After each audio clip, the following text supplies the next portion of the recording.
75 సంవత్సరాల స్వతంత్ర భారతదేశంలో అంటరానితనాన్ని అరికట్టలేని సమాజాన్ని ఏం చేయాలి?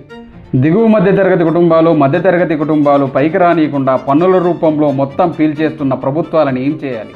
ప్రభుత్వ గౌరవ వేతనం తీసుకుంటున్న, పెన్షన్ తీసుకుంటున్న ముసలి వాళ్ళ దగ్గర లంచం తీసుకుంటున్న గవర్నమెంట్ ఉద్యోగుల్ని ఏం చేయాలి? ఓట్లు అడగడానికి, బిజినెస్లు చేసుకోవడానికి, తన ఆస్తిని కాపాడుకోవడానికి తప్ప మరి దేనికి పనికిరాని రాజకీయ నాయకుల్ని ఏం చేయాలి?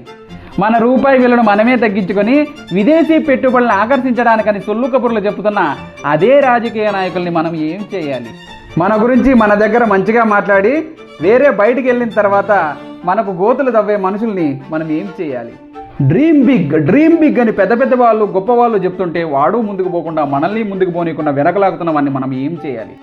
ఒలింపిక్స్లో టాలెంట్ కాకుండా మావాడు, నా కొడుకు, నా తమ్ముడు అనుకుంటా అందరికీ ఇచ్చుకుంటూ కనీసం ముష్టి 2-3 మెడల్స్ కూడా తీసుకురని ఈ సిస్టమ్ని మనం ఏం చేయాలి? ఆర్టిఫిషియల్ ఇంటెలిజెన్స్ కాలంలో కూడా జనాలకు చేతబడి చేసి జనాలని సర్వనాశనం చేస్తున్న క్రూరమైన మనుషులు మనం ఏం చేయాలి?